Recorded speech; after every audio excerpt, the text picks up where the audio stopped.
Welcome to the Bad Tutors podcast. If you're here for the newest, up-to-date, accurate information on the nerdy topics that are near and dear to your heart, well, let me tell you, you ended up in the wrong place. Here, we're all about hot takes and grandiose displays of misinformation, so stick along for the ride and you might just blow a blood vessel or two. So, Ian, we're going back to Monster Hunter classifications. I started this a while ago, and in the old year. Yeah, it's time to finish it off. And I also want to apologize. I am falling under the weather a little bit, and also I just got Wilson a new squishy toy, so that'll be featured predominantly in this episode. Don't worry, I'm also incredibly congested with this weather, so we'll both sound like shit. Great. Well, we should make a podcast episode then. That sounds like a great plan. I don't know what else I'm doing. So, let's start it off with the Linean. So, the Linean are not technically a huntable monster. You can sort of beat them around and pick up some shit that they drop. But they are predominantly your companions in the form of the feline and ape hunting partners. So in the third generation... Wait, what? Yeah, in the third generation, you had the ape companions of Cha-Cha and Kayumba. They are of the Shakalaka tribe. I don't know if you ever played with them, but basically...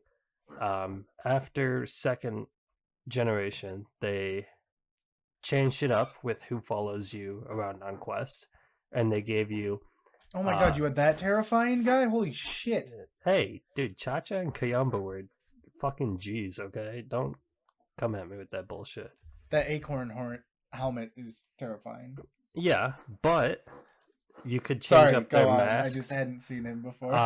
And they were like extremely support role instead of felines have like their specializations with like bomber, support, healer, and then is there like a damage one? I don't know, I never used it. Certainly. Yeah, there is.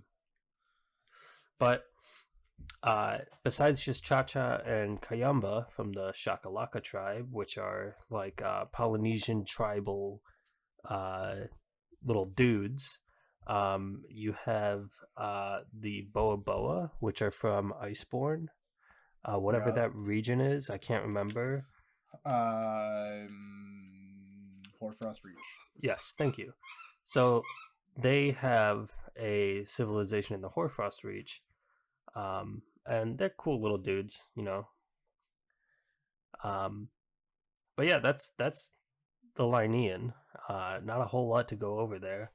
They're just usually your feline companions, and they live usually in harmony, or they steal your fucking rations. No, the real question I have about them is obviously they're to say that they're important in world is either an over or understatement. I'm not exactly sure. There's a lot of quests involving them in world, like you befriend all of the tribes and then you get your mount, your raider ride. Yeah, is it just because that's the game I've played the most, or have they only like featured that heavily, other than obviously being our companions in other games, or is it just kind of World that did that? Because like so I don't remember too much of it in Rise.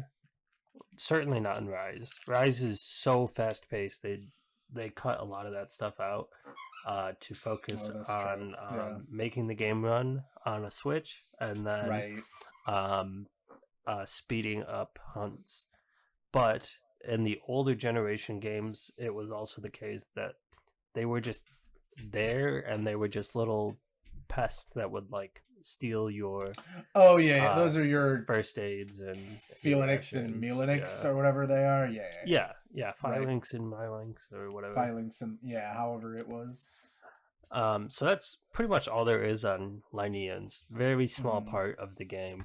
We're actually talking about a lot of classifications that are not featured very heavily yet, and we both hope that they come back in much bigger ways.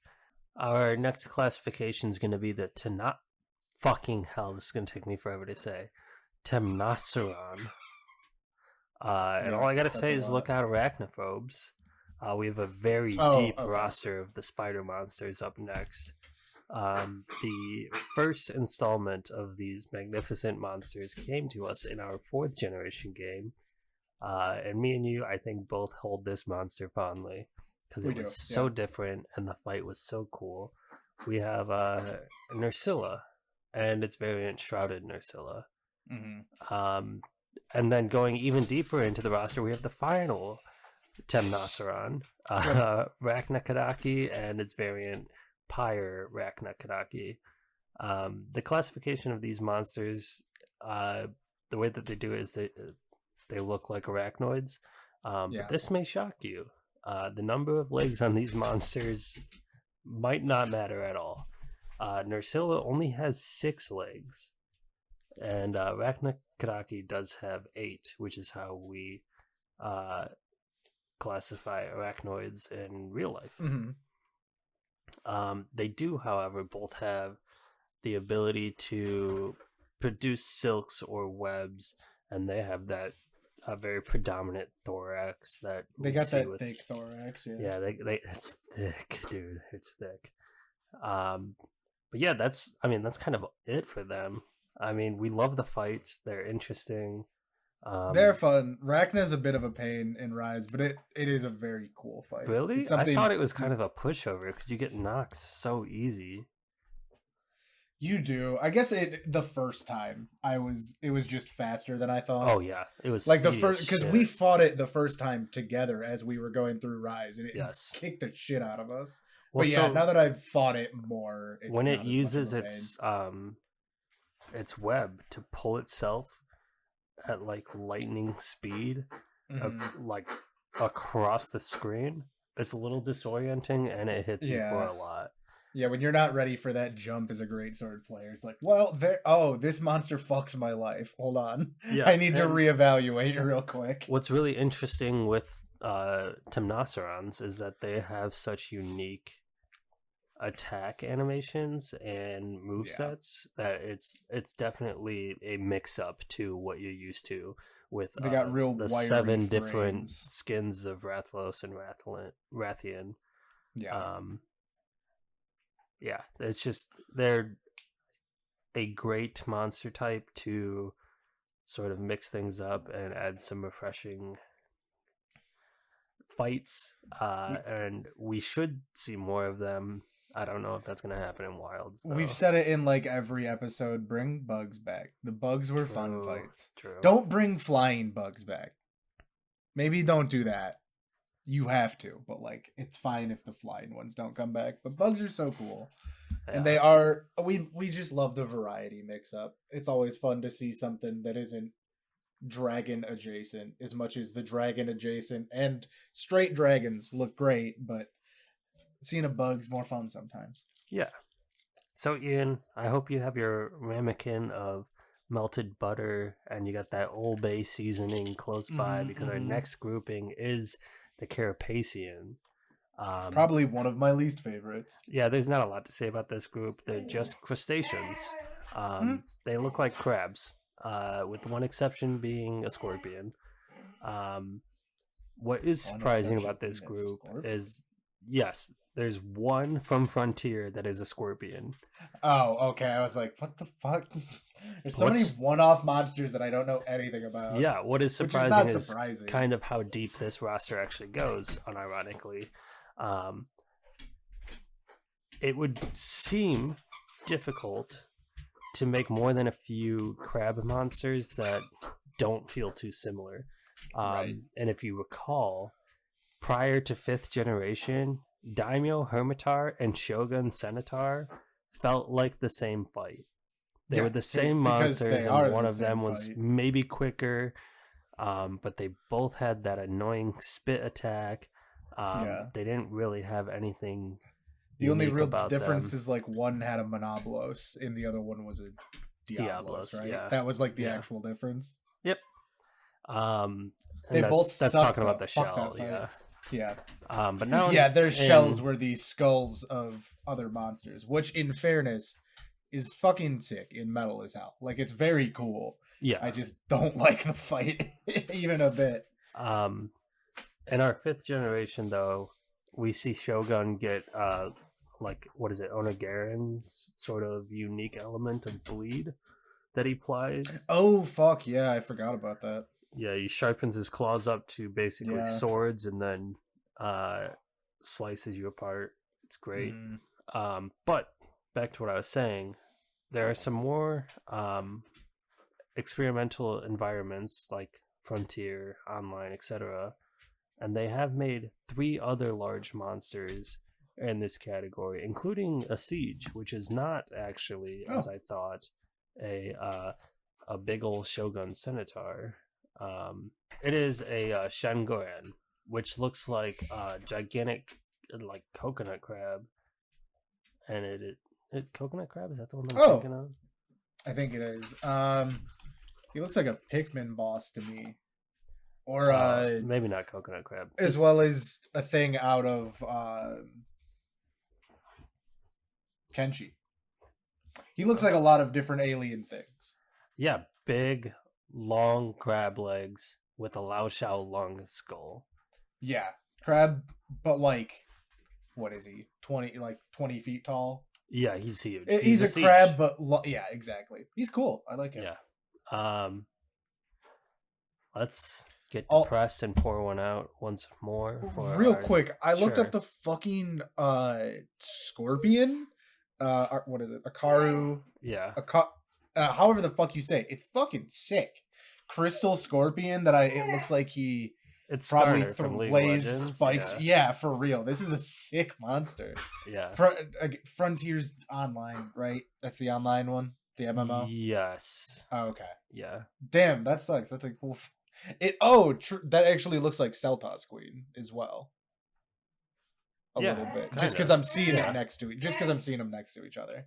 Interesting. Yeah, it's it applies crystallization as an ailment, which is cool. Wilson, is that the same thing that King Boomy applied in Avatar?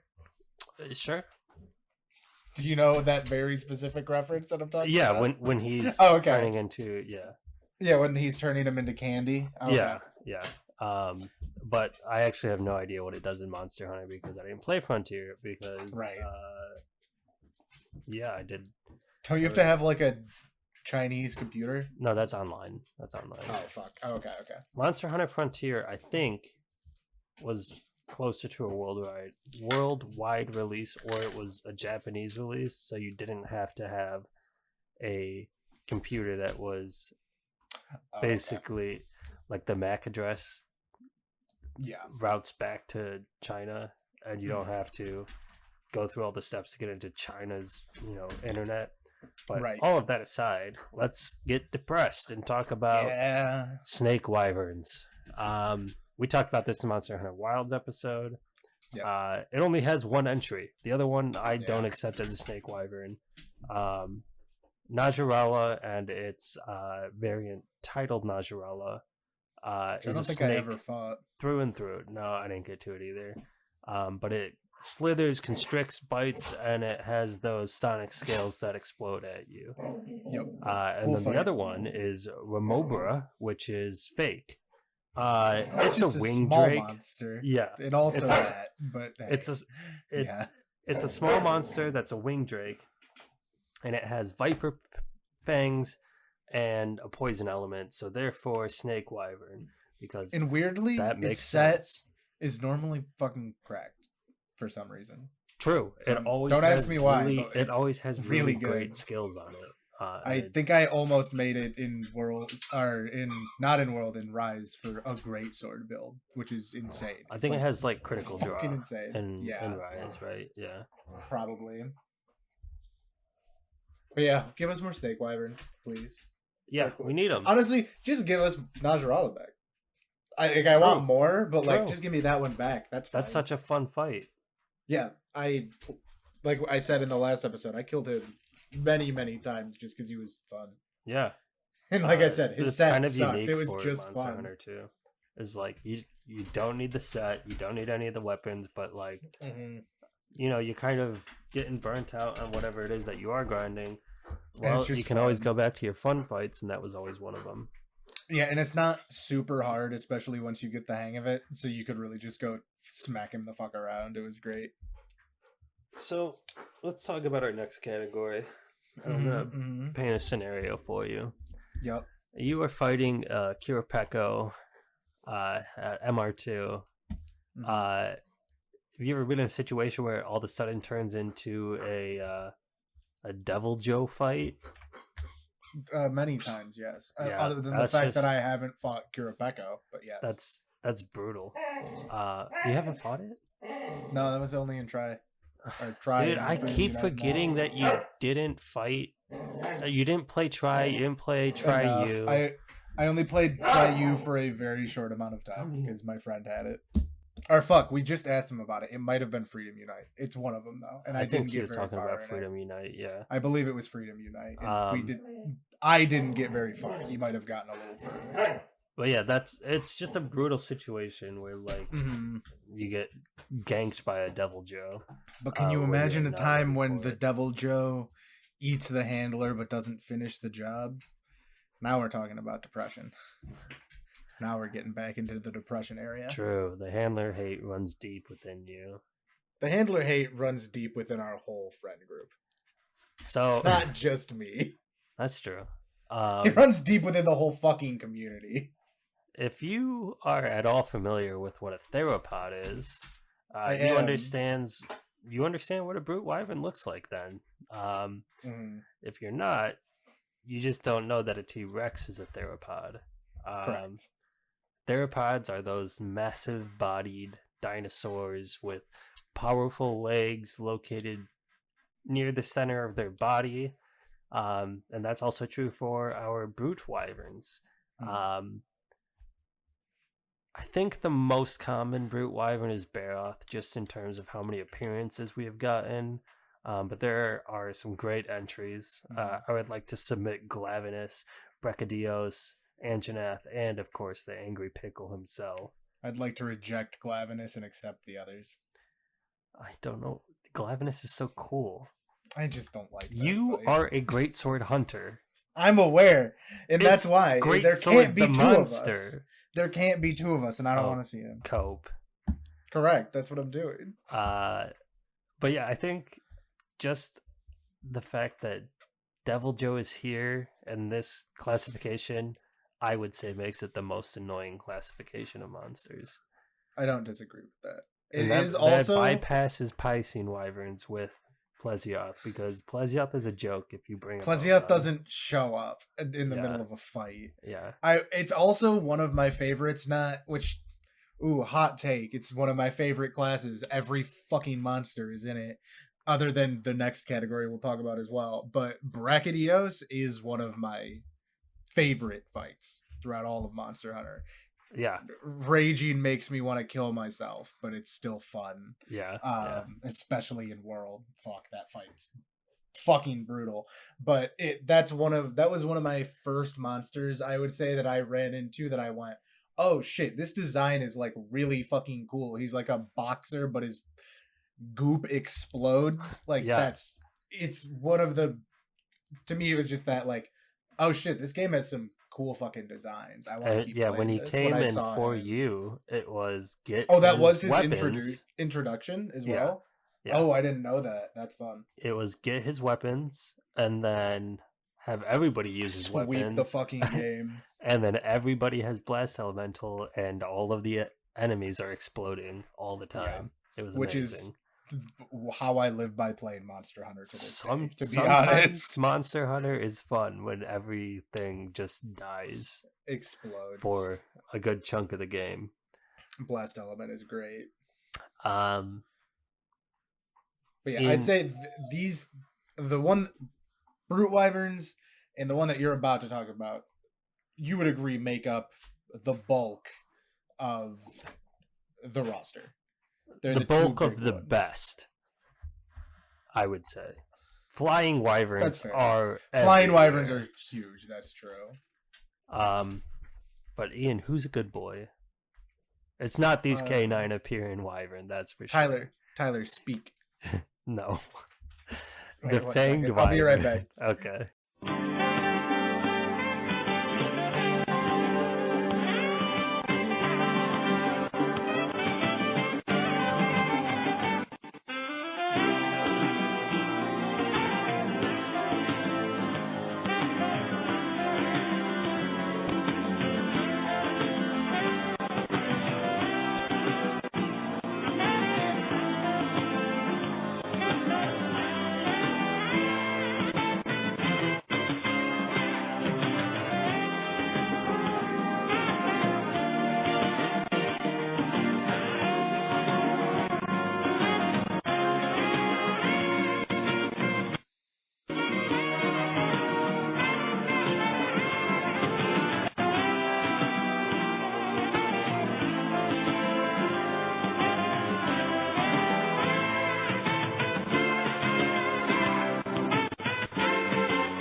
right, so you were about to speak.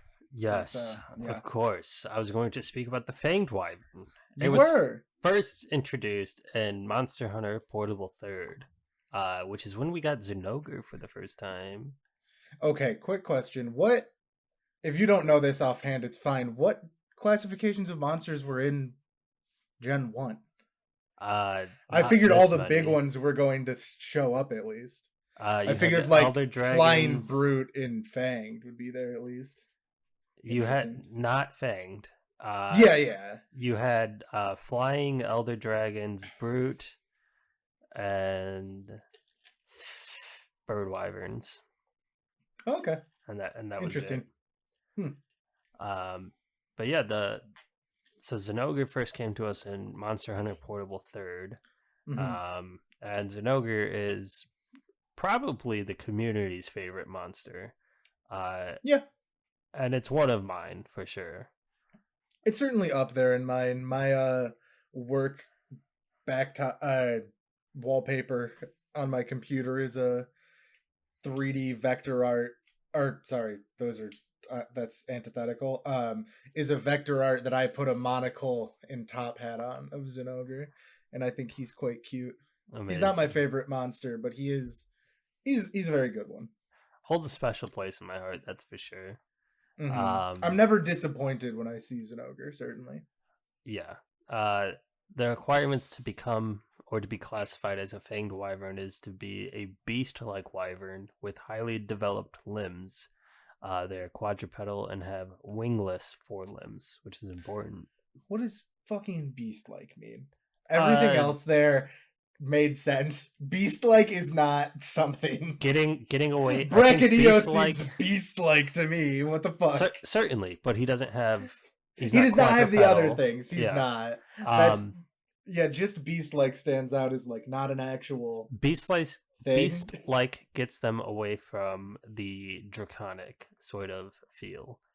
Okay. I see where you're coming from. That makes sense. Yeah, and this classification has instant hits like Zinogre, Odogaron, and Magnamalo. Although my favorite of them is Lunagaron. That's a really good fight. The Ice Werewolf is such an elite monster for so many reasons. The fight, when you have to refight him and everything else in the region is dead. Mounting him, he might be the strongest mount. I don't think that's true, but it feels like it certainly. Yeah, even if the numbers aren't the highest, it feels weighty.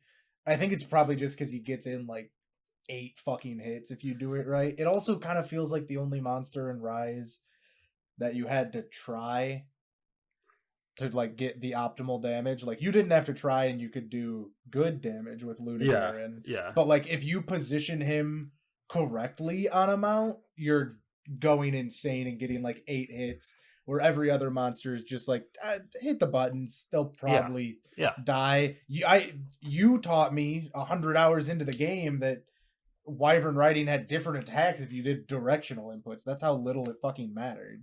Yeah, like it just does damage. There's strong and heavy attacks, and then each of them change there's strong Only and heavy. light, and it changes based on the directional input. So you can do like what's the fucking Rajang? You could do his Thunder Beam like 4 times, and then get the finisher, which is his Thunder Beam. But way better, yeah. Yeah, and it's just his mount is amazing, and also applies Ice Blight, which is not nothing. Wait, what? Yeah, when he does Rajang? No, Lunagaron. Oh, sorry. You finished that sentence as, man, Rajang's finisher is so good. Oh, I meant it also applies Ice Blight, and I was like, what the fucking hold on. Since when is Rajang an ice monster? Hold up here. Oh, you didn't okay. You didn't hear. Yeah. That's how he's getting reclassified in Wilds. Don't get me wrong. Ice Rajang would go hard as fucking, you know it. Dude, we already have that would be a sick fight. Blangala, okay. True. I don't even know how to segue into this one. It's the unknown classification. That's what Yeah, the I don't even know how classification many things is. are here. I see Uh, two that I know, there's obviously. two but- real monsters. Okay, Okay. we have Gormagala and all the different types, which Yeah. canonically there's couple. two, but I think in stories there's one more. Wait, Or- isn't there three, or is stories chaotic? So Shigaru Magala, sorry. Yeah. That's an elder dragon. Yep. That's classified. Oh, okay. Gotcha. Gormagala is unclassified. That's what. Really? Correct. And he's first introduced in the 4th generation as an unknown because this is the first time they've seen this monster. Yeah, it's truly they do not know what the fuck it is. When he comes back in Rise, he's not classified within the game files, but it's very obvious he's not an elder dragon because you can capture him. Right. In the gameplay of Monster Hunter, the difference between anything and an elder dragon is that an elder dragon cannot be captured by any of the traps in the game. Yeah. There's also Australian. And I still always think that Gormagala is an elder dragon, by the way. Always, every time, even though I know objectively it's not. He is an elder dragon in the same way that Xenojiva is an elder dragon. Okay, because I was actually going to ask you about of elder dragon. Okay. But Safi is obviously the actual elder dragon, right? Right. I was going to ask like you about the stage Jiva line, in if life, they're known yeah. or unknown. Okay. But yeah, there's also Australian and all of her variants. She's from Monster Hunter Online, so it's very difficult to find anything about her. Yeah, I'm pretty sure she's a star dragon that might actually be from outer space. She does call down butterflies that become armor, so that's kind of cool. That's sick.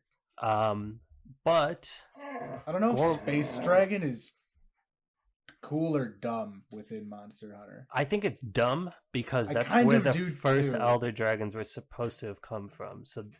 So yeah, the first elder dragons that were immensely powerful, and we did a whole episode on it. But pretty much prompted the ancient civilization to hunt them to near extinction. To just have one that just kind of shows up. It seems like maybe without the ancient civilization's dragon killer weapon, it shouldn't be feasible to kill it.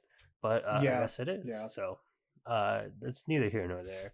I want to get back to Gormagala though, because Gormagala is just a younger Shigaru Magala, and it seems to me like the guild just needs to make a classification of young elder dragons that are just pushovers.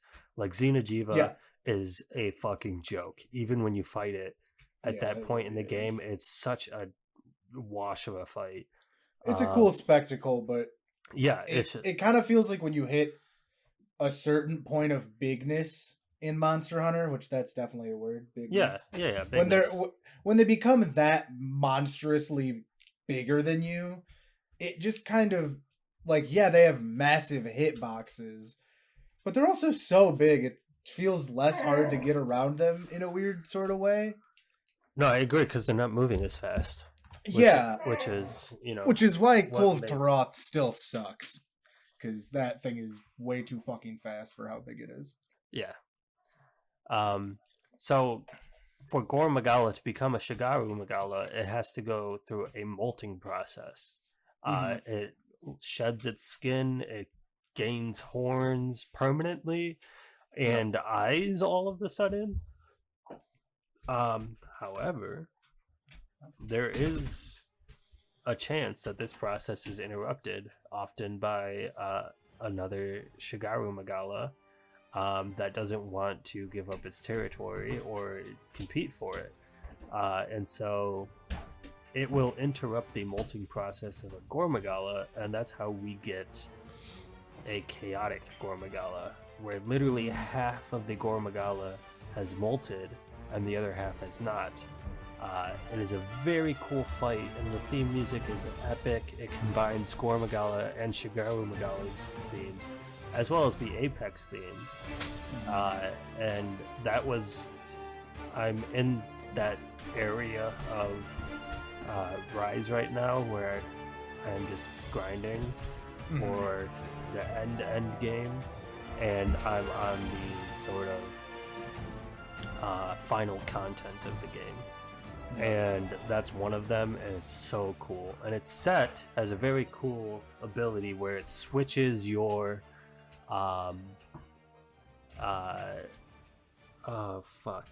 what is affinity? It switches your affinity, so the weapons work with the set in the same way that Valkana's does. But the weapons all have a negative affinity and then a positive affinity. And the positive affinity is kind of bloated for an affinity base on a weapon. The thing is, though, is that it's only active, like 40% of the time.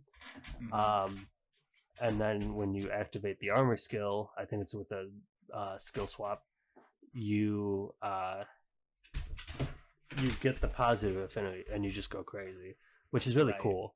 Because when you fight Chaotic Gore Magala, he will do a sort of switch up where he starts using Shigeru Magala's moves and starts hitting way harder and moves so much faster. So it's very cool that they did that. But yeah, the unknown category is kind of just Gore Magala, and then also this random thing from Monster Hunter Online. I'm sure that this isn't true, but in the outline, in context we kind of have set up here, it just feels like they went, man, we made this dope ass fucking showcase monster for 4U. What is it? So we have this dope monster for 4U is the thing. Don't fucking think about it. He just exists. Yeah, well, we don't want to whole thing is that Capcom just going, we don't want to think about it. Not like within universe. Yeah, Gore Magala is the flagship, obviously. Yeah. And he's causing all this blight that is like, the story that is so integral to Monster Hunter. I'm being facetious, but... And, I mean, unironically, though, until Rise, I thought of 4U as the only Monster Hunter with a story. Yeah, it's the only thing that, kind of somewhat cohesively tied together. And by Rise, you mean... It wasn't good. Sunbreak. Yeah. By Rise, I do mean Sunbreak. You're correct. Yeah, and then Shigeru Magala is actually like the hidden flagship, because it's like, oh, this actually is just a baby, sort of, in the same way that World did it with Xeno and Safi. Yep. We're gonna move to our last category, which is the end game, Elder Dragons. So how do you classify an Elder Dragon? Well, the guild pretty much uses the consensus that they don't have any physical characteristics in common. It's rather their impact on the ecosystem or their existence outside of the ecosystem more accurately. There's a reason why in the Flooded Hills or the Coral Highlands you have the apex monster of that area. Right. But then there's also Elder Dragons there. Why are they not the apex?